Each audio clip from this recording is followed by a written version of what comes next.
ప్రపంచంలో రెండో అతిపెద్ద ఆర్థిక వ్యవస్థ, రక్షణ రంగంలోనూ సెకండ్ ప్లేస్. మేం డిసైడ్ అయితే భారత్ ను 2 రోజుల్లో మట్టి కరిపిస్తామనే కాన్ఫిడెన్స్. ఈ లెక్కలతోనే గాల్వాన్ లో రెచ్చిపోయారు. తవాంగ్ లో కయ్యానికి దిగారు. ఆ 2 సందర్భాల్లో ఇండియన్ ఆర్మీ చేతిలో చావు దెబ్బలు తిన్నారు. అయినప్పటికీ భారత్ అంటే చైనాకు చిన్న చూపే. అందుకు కారణం భారత్ కంటే అన్ని విషయాల్లో మెరుగ్గా ఉన్నామన్న తలపొగరు. కానీ ఆ తలపొగరును ఆపరేషన్ సింధూర్ దించేసింది. ఒకే దెబ్బతో పాకిస్తాన్తో పాటు డ్రాగన్ కంట్రీని కూడా ఓడించింది భారత్. అది కూడా మామూలుగా కాదు. మరోసారి భారత్ వైపు కన్నెత్తి చూసే సాహసం చేయకుండా దెబ్బ కొట్టింది. విధ్వంసం జరిగింది పాక్లోనే అయినా రిజల్ట్ మాత్రం బీజింగ్ లోనూ రిపీట్ అయింది. ఎందుకంటే పాకిస్తాన్ వాడిన ఆయుధాల్లో అత్యధికం చైనావే కాబట్టి. ఇక్కడే డ్రాగన్ కు క్లియర్ కట్ క్లారిటీ వచ్చింది. రక్షణ పరంగా భారత్ కంటే ఎన్నో రెట్లు వెనుకబడి ఉన్నామన్న రియాలిటీ అర్థం చేసుకుంది. మరికొన్ని గంటల్లో పాకిస్తాన్తో కాల్పుల విరమణ ఒప్పందం ముగియనున్న టైంలో స్పై షిప్ ను సీన్ లోకి దించింది. దీని వెనుక చాలా పెద్ద కథ ఉంది. అదేంటో టాప్ స్టోరీలో చూద్దాం.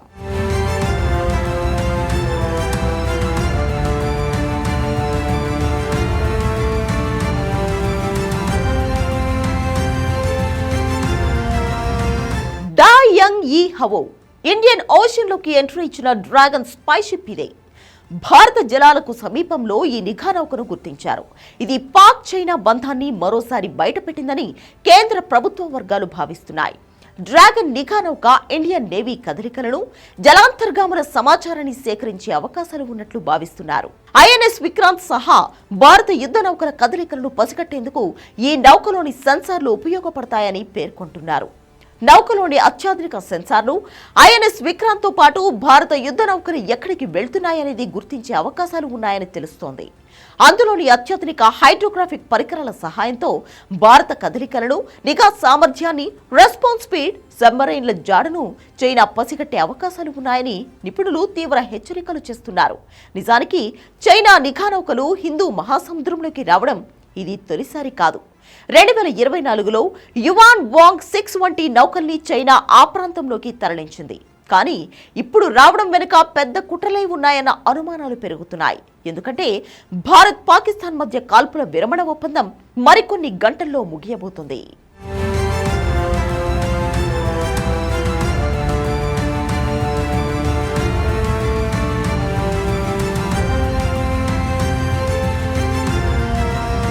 డా యంగ్ యీ హవోను ఇండియన్ ఓషన్ లోకి పంపించడం ద్వారా 2 విషయాల్లో చైనా క్లారిటీ ఇచ్చింది. ఒకటి, తన మద్దతు పాకిస్తాన్ కు ఉందని స్పష్టం చేసింది. రెండోది, భారత నేవీని సవాల్ చేయాలని డిసైడ్ అయినట్లు ఇండైరెక్ట్ గా చెప్పింది. మొదటి విషయానికి వస్తే, కీలకమైన నిఘా సమాచారం సేకరించి పాకిస్తాన్ కు అందించడమే చైనా చర్యల వెనుక అసలు ఉద్దేశం కావచ్చు. ఎందుకంటే భారత్ పాకిస్తాన్ మధ్య కాల్పుల విరమణ ఒప్పందం మరికొన్ని గంటల్లో ముగియబోతోంది. అది కొనసాగుతుందో లేదో చెప్పలేని పరిస్థితి. పైగా ఇండియన్ నేవీ పాకిస్తాన్ లోని కరాచీ పోర్ట్ ను రౌండప్ చేసి రెడీగా ఉంది. ఆపరేషన్ సింధూర్ లో భాగంగా తాము ఐఎన్ఎస్ విక్రాంత్ యుద్ధ నౌక సహా 36 షిప్లతో పాకిస్తాన్ లోని కరాచీ పోర్ట్ ను దిగ్బంధించామని భారత నేవీ అధికారులు ఇటీవలే తెలిపారు. ఆపరేషన్ సింధూర్ లో పాక్ పై తాము త్రిముఖ ఒత్తిడి వ్యూహాన్ని ప్రయోగించామని నావికాదళ అధికారులు తెలిపారు.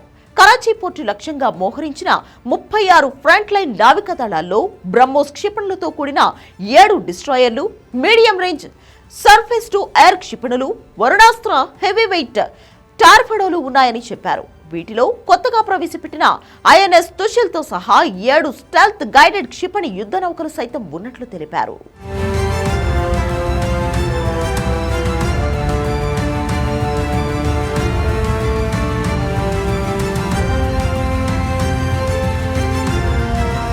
మరోవైపు ఐఎన్ఎస్ విక్రాంత్, బ్రహ్మోస్ క్షిపణులతో కరాచీ పోర్ట్ ను దిగ్బంధించడం వల్ల పాక్ నావికాదళం సమర్థవంతంగా ప్రతిస్పందించలేకపోయిందని అధికారులు చెప్పారు.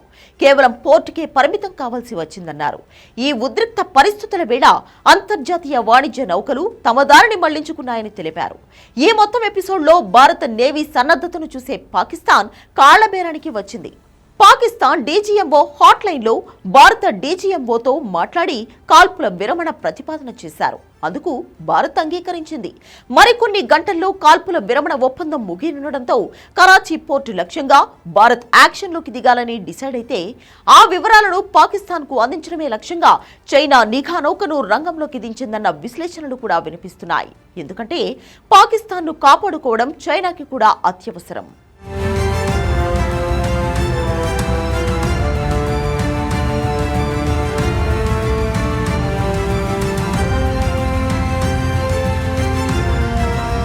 China belt and road initiative లో భాగమైన China Pak economic corridor Pak ఆక్రమిత కశ్మీర్ మీదుగా నిర్మాణంలో ఉంది.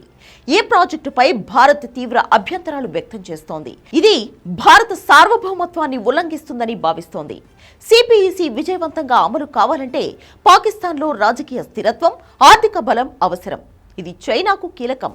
డాయాంగ్ ఈ హావ్ కదలికలు ఈ ప్రాజెక్టు భద్రత కోసం సమాచార సేకరణలో భాగంగా ఉండవచ్చని నిపుణులు అంచనా వేస్తున్నారు.